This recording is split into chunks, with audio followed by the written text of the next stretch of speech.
لے کر نشانیاں بتا بتا کر امت کو آگاہی دے دی۔ اب حدیث کوٹ کر رہا ہوں میں، حدیث پاک۔ امام بخاری کے شیخ ہیں، امام بخاری کے استاد امام نعیم بن حماد، ان کی حدیث کی کتاب ہے، جس کا مطلب یہ ہے کہ آج کی کوئی تازہ فیبریکیٹڈ چیز کوٹ نہیں کر رہا۔ 1200 سال قبل یہ حدیث کی کتاب مرتب ہوئی، اس کا نام ہے کتاب الفتن۔ حضور علیہ السلام نے جن جن فتنوں کی نشاندہی فرمائی، ان فتنوں کا ذکر کر کے کتاب حدیث کی مرتب کی۔ انہوں نے کتاب الفتن میں بیان کیا حضور علیہ السلام کی حدیث۔ حضرت ابو ہریرہ رضی اللہ تعالیٰ عنہ اس حدیث کے راوی ہیں، فرمایا فَإِذَا خَرَجَتِ الرَّایَاتُ السُّودُ، لوگوں ایک وقت آئے گا، آخری زمانے کا ذکر کیا، کالے جھنڈوں والے اپیئر ہو جائیں گے، کالے جھنڈوں والی ایک جماعت اپیئر ہوگی۔ فرمایا جب بلیک فلیگز، کالے جھنڈوں والی جماعت اپیئر ہو، فَإِنَّ أَوَّلَهَا فِتْنَةٌ، اس کی ابتدا فتنہ ہوگا، وَأَوْسَطَهَا ضَلَالَةٌ، اس کا درمیان گمراہی ہوگی، وَآخِرَهَا كُفْرٌ، اور اس کا اینڈ کفر پر ہوگا۔ اس حدیث کو سن کر، یہ حدیث کتاب الفتن امام نعیم بن حماد کی حدیث نمبر 551 ہے۔ ممکن ہے آپ کے ذہن میں یہ خیال جائے کہ کالے جھنڈوں کا اور کالے جھنڈوں کی جماعت کا ذکر تو ہوا، کیا اس سے یہ بھی پتہ چلتا ہے کہ یہ جو دولہ اسلامیہ، اسلامک اسٹیٹ، آئیسس، یہ ان کا ذکر ہو رہا ہے؟ ممکن ہے اس سے مراد کوئی اور طبقہ ہو۔ اب اگلی حدیث کوٹ کرتا ہوں۔ اگلی حدیث کے راوی مولائے کائنات سیدنا مولا علی المرتضیٰ کرم اللہ وجہ الکریم خود ہیں، اور جو حدیث اب کوٹ کر رہا ہوں اس حدیث کا نمبر 573 ہے، وہی کتاب الفتن امام نعیم بن حماد سیدنا مولا علی المرتضیٰ کرم اللہ وجہ الکریم۔ آپ فرماتے ہیں کہ حضور علیہ السلام نے فرمایا وہ کالے جھنڈوں والی جب جماعت اپیئر ہوگی تو ان کی کچھ نشانیاں سن لو، امت کو نشانیاں بتائیں۔ فرمایا قلوبہم کزبر الحدید، ان کے دل لوہے کی طرح، لوہے سے بھی زیادہ سخت ہوں گے، بڑے کہتے ہیں نا سنگ دل، یعنی پتھر کی طرح دل۔ فرمایا نہیں، لوہے سے بھی زیادہ سخت ان کے دل ہوں گے، اتنے ظالم خونخوار لوگ ہوں گے۔ اور آقا علیہ السلام نے فرمایا ہم اصحاب الدولہ، وہ کلیمنٹ ہوں گے کہ ہماری اسلامک سٹیٹ ہے، ہماری الدولہ اسلامیہ، اصحاب الدولہ، وہ سٹیٹ کے، اسلامک سٹیٹ کے کلیمنٹ ہوں گے، دعوے دار ہوں گے۔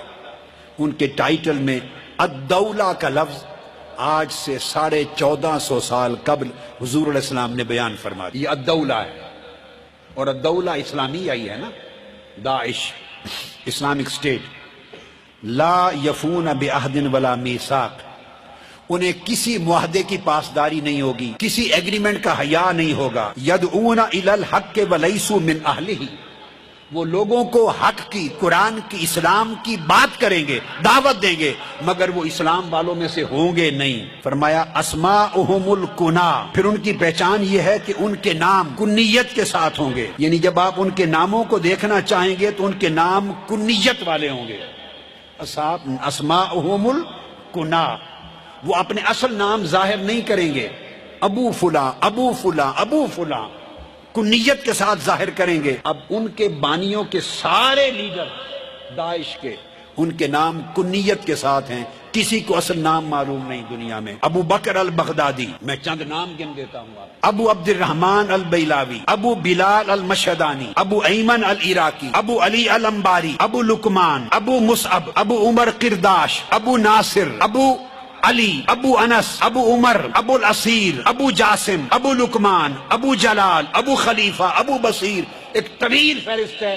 ان کے سارے لیڈر ابو کے نام سے جانے جاتے ہیں، اصل نام کسی کو معلوم نہیں۔ اور ہمارے آقا تاجدار کائنات نے 1400 سال قبل بتا دیا تھا کہ کالے جھنڈوں والی جماعت جو قتل عام کرنے والی انسانیت کی اٹھے گی، ان کے سب لیڈروں کے نام ابو کے ساتھ شروع ہوں گے۔ پھر فرمایا وَنِسْبَتُهُمُ الْقُرَىٰ، ان کی نسبت ان کے قصبوں اور گاؤں کی طرف ہوگی۔ شعورہم مرخات، ان کا شعور النساء، بڑے لمبے لمبے بال ہوں گے۔ آپ انٹرنیٹ پہ چلے جائیں، کمپیوٹر آن کر لیں، میں سب کو کہہ رہا ہوں، بیٹے اور بیٹیوں کو، ان سارے لیڈروں کی پکچرز نکالیں، کندھے تک ان سب کے بال ہیں، اور لپیٹ کر اپنے بالوں کو رکھا ہوا ہے۔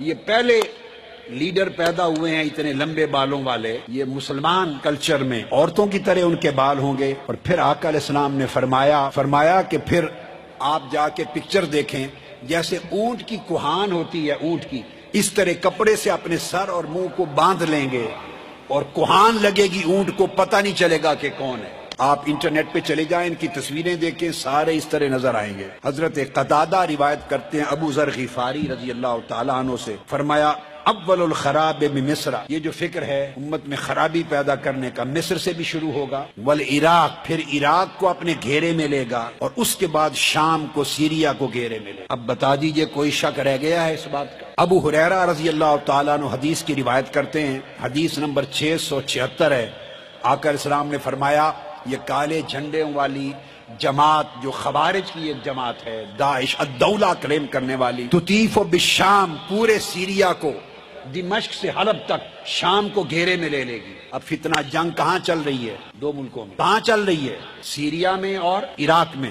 فرمایا تطیف بالشام، شام کو گھیرے میں لے لے گی، وتخشى بالعراق، اور پورے عراق کو اپنے احاطے میں لے لے گی یہ جنگ۔ آقا علیہ السلام نے ملکوں کے نام بتا دیے، شام کو گھیرے میں لے گی، عراق کو گھیرے میں لے گی، مصر کو برباد کرے گی، اور پھر حضور علیہ السلام نے نشانیاں بیان کی، تمام احادیث کو جمع کر کے نشانیوں کو بریفلی کوٹ کر رہا ہوں۔ فرمایا کالے جھنڈے ہوں گے، لوہے کی طرح سخت دل ہوں گے، الدولہ، اسلامک اسٹیٹ کا کلیم کرنے والے ہوں گے، ظہورہم من بادیۃ العراق ونواہیہا، ان کی اپیئرنس عراق کے صحرائی علاقوں سے ہوگی۔ بادیۃ العراق، عراق کا جو ڈیزرٹ ایریا ہے، نواحی علاقہ اور صحرائی علاقہ، وہاں سے ایمرج کریں گے، پھر سیریا کو گھیرے میں لیں گے، اور فرمایا آقا علیہ السلام نے کہ ان کے سر اور بال اور چہرے کو یہ شکل دیں گے جیسے اونٹ کے کوہان ہوتی ہے، اس کو کپڑا پہنا دیا جاتا ہے، اور ان کا نعرہ ہوگا بکشن بکشن، کل دا پیپل، کل دا پیپل،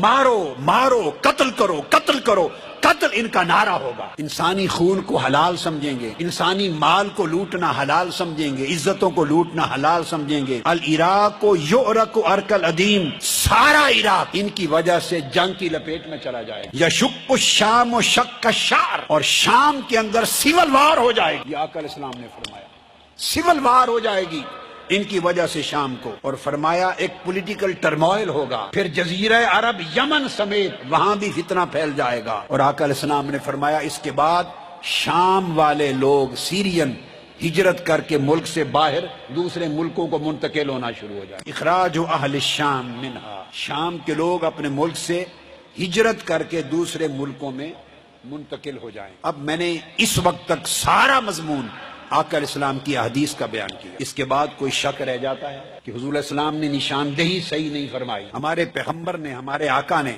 نشاندہی کر دی ہے، صحیح کر دی ہے، مگر ہم اس نشاندہی کو قبول کرنے کے لیے تیار نہیں۔ یہاں